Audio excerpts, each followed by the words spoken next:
الله من الشيطان الرجيم بسم الله الرحمن الرحيم ولنبلونكم بشيء من الخوف والجوع ونقص من الأموال والأنفس والثمرات وبشر الصابرين الذين إذا أصابتهم مصيبة قالوا إنا لله وإنا إليه راجعون صدق اللہ العظیم۔ میرے انتہائی محترم بھائیوں، آج میں آپ کو اس ویڈیو پیغام میں چند مسائل کی طرف توجہ دلانا چاہتا ہوں۔ سب سے پہلی بات یہ ہے کہ یہ جو بارشوں کی صورت میں اور سیلاب کی صورت میں جو ایک آزمائش میں ہم مبتلا ہے، تو آیا یہ عذاب ہے یا اس کو ہم آزمائش کہہ سکتے ہیں؟ ایک تو اس بارے میں آپ کو بتاؤں گا۔ دوسری بات یہ ہے کہ اپنی جان کو خطرے میں ڈال کر اور سیلاب سے اور پانی میں کھڑے ہو کر سامان کی حصولی کے لیے کوشش کرنا اور اس کو پکڑنے کی کوشش کرنا اور اس میں اپنی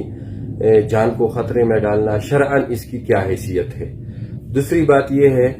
کہ جو سامان ہمیں حاصل ہوتا ہے اور جو ہم پکڑ لیتے ہیں تو اس کا جو شرعی حکم ہے وہ کیا ہے؟ اور چوتھی بات یہ ہے کہ تہذیبی حوالے سے اس پورے عمل کا، اس پورے پروسیس کا اور اس رویے کا اور اس طریقہ کار کی حیثیت کیا ہے؟ تو سب سے پہلی بات تو یہ ہے کہ یہ اللہ بہتر جانتا ہے کہ آئے یہ عذاب ہے یا یہ آزمائش ہے، لیکن بہرحال ہم بحیثیتی مسلمان اس کو آزمائش ہی کہیں گے کہ اللہ کی طرف سے ایک آزمائش ہے۔ جو لوگ گناہگار ہیں تو ان کو متوجہ کرنے کے لیے یہ ایک اللہ رب العالمین کی طرف سے آزمائش کی ایک صورت ہے، اور ہمیں چاہیے کہ اس کی نتیجے میں ہم توبہ کر لیں اپنی گناہوں کا، اور اسی طرح استغفار کر لیں اور اللہ کی طرف متوجہ ہو جائے، اور جن گناہوں میں ہم مبتلا ہیں ان گناہوں کو ہم ترک کر دیں اور ان کو چھوڑ دیں۔ دوسری بات یہ ہے کہ اپنی جان کو خطرے میں ڈال کر اور سامان پکڑنا، پانی میں کھڑے ہو کر اس کے لیے کوشش کرنا، شرعاً یہ بالکل غلط ہے، یہ ناجائز ہے، یہ حرام ہے، اور بعض صورتوں میں یہ خودکشی کے ضمن میں آتا ہے۔ اس لیے کہ آپ دیکھتے ہیں کہ سامنے موت ہے، اور اگر پانی کا ایک ریلا اس طرف آ جائے اور اس کی نتیجے میں سامان کیا کہ آپ بھی اس کے نظر ہو جائیں گے لہروں کی، تو ظاہر ہے کہ یہ اپنی جان کو اور اپنے آپ کو خطرے میں ڈالنے والی بات ہے۔ تو یہ بالکل غلط ہے، حرام ہے، اور اس طرح نہیں کرنا چاہیے۔ تیسری بات یہ ہے کہ جو سامان ہم پکڑتے ہیں اور جو سامان ہمارے ہاتھ آ جاتا ہے تو اس کا شرعی حکم کیا ہے؟ ہمارے جو فقہی اصطلاح میں اس کو لقطہ یا لقطہ کہا جاتا ہے۔ اس کی حیثیت یہ ہے کہ جب یہ ہمارے پاس آ جائے وہ قیمتی سامان ہو، اور وہ جو ہے ہم سمجھتے ہوں کہ یہ اس کے مالک جو ہے اس کے لیے بے چین ہوگا، تو ہمیں اعلان کرنا چاہیے، ہمیں مشتہر کرنا چاہیے۔ آج کل سوشل میڈیا کا دور ہے کہ بھئی یہ چیزیں ہمیں ملی ہے، جس کی بھی ہے وہ فلاں نمبر پر رابطہ کرے، تو ان کو پہنچانا چاہیے۔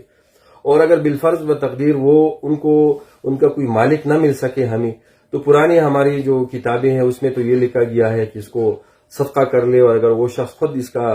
محتاج ہے اور وہ خود ضرورت مند ہے تو ان کے لیے بھی لینے کی ایک گنجائش موجود ہے۔ لیکن آج کے دور میں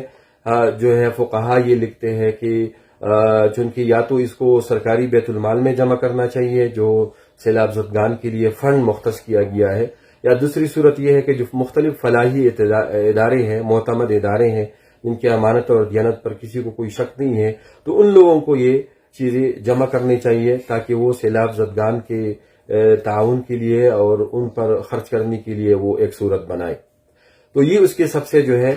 بہتر صورت ہے۔ تیسری بات پھر یہ ہے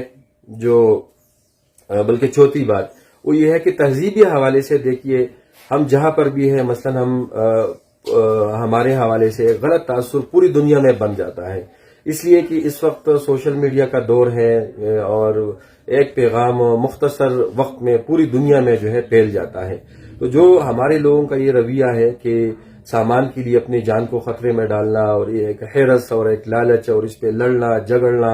اور اس کو پکڑنے کے لیے ہر ممکن کوشش کرنا، یہ بالکل جو ہے ہمارے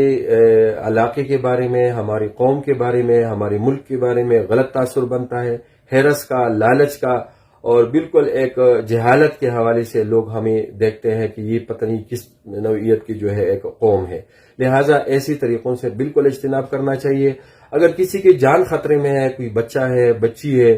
یا کوئی مرد عورت، اور وہ پانی کے جو ہے لہروں کے نظر میں ہے، تو اگر اس کے لیے کوشش کی جائے تو اس میں کوئی حرج نہیں ہے. لیکن اس کے علاوہ جو ہے اس طرح کرنا یہ بالکل غلط ہے. تو لہٰذا ان ساری چیزوں پر توجہ دینے کی ضرورت ہے. میری آپ سب سے گزارش ہے کہ ان ساری چیزوں کے بارے میں آپ غور کر لیں اور اپنے اعمال کا، اپنے رویوں کا جائزہ لیں اور اپنی اصلاح کی کوشش کریں. وآخر دعوانا الحمدللہ رب العالمین.